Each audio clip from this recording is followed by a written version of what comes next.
রেসিপিটি করছি এটি হচ্ছে রোমানিয়ান কাবাব। কি দিয়ে বানাচ্ছি সেটা আগে দেখিয়ে নিচ্ছি।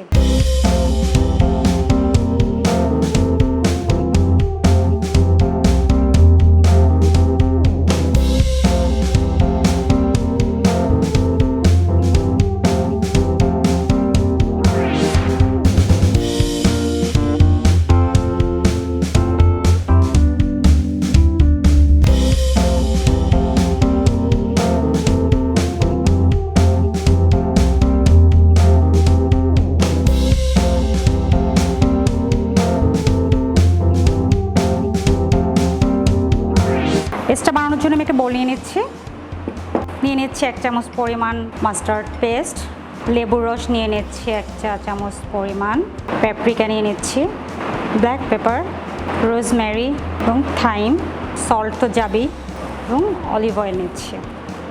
খুবই স্মুথলি একটা আমি পেস্ট তৈরি করে নিব। এটার ভিতরে আমি বিফগুলো দিয়ে দিচ্ছি।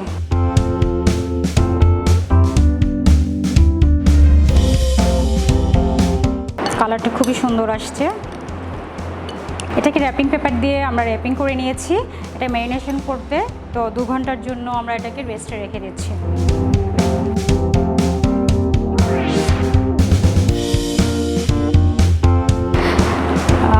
2 ঘন্টাটা রেস্টে ছিল। 2 ঘন্টা পর আমি এটাকে উঠিয়ে নিচ্ছি। এর সাথে অ্যাড করছি মাশরুম, আর নিয়ে নিচ্ছি কিছুটা টমেটো, পেঁয়াজ, ক্যাপসিকাম 2 রকমের নিয়েছি। এটা দেখতে কালারফুল হবে এবং আমি এটাকে সুন্দর করে ম্যারিনেশন করে নিচ্ছি এই মশলার সাথে। এখন যেটা করব এটা হচ্ছে আমি এই স্টিকগুলোতে এগুলো সুন্দর করে গেঁথে নিব এবং ফ্রাই করে নেব।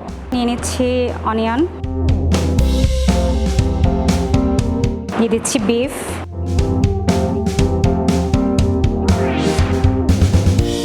পার্ট বাই পার্ট আপনার চয়েস যেভাবে আপনি পছন্দ করেন ওইভাবে গেঁথে নেবেন। সবগুলো আমি গেঁথে নিয়েছি ব্যাম্বো স্টিকে। এখন এগুলো আমি ভাজার প্রিপারেশনে চলে যাব। আমি একটি গ্রিলার প্যান নিয়ে নিয়েছি। চাইলে আপনারা ফ্রাই প্যানও করে নিতে পারেন। গ্রিলার প্যানে করলে সুন্দর একটা স্ট্রাকচার আসে, কালার আসে। তো আমি এটাতে অলিভ অয়েল নিয়ে নিলাম অল্প একটু।